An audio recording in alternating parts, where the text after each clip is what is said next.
Tired of clumsy fingers ruining your Stumble Guys game?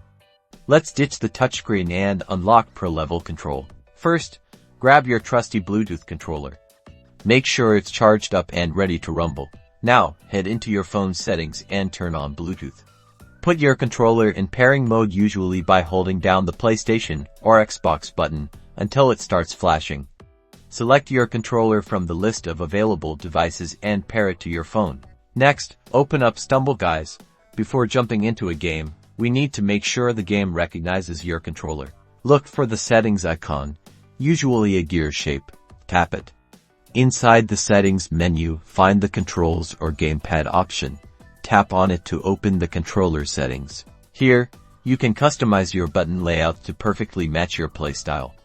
Assign jump, dash, and any other actions to your preferred buttons. That's it.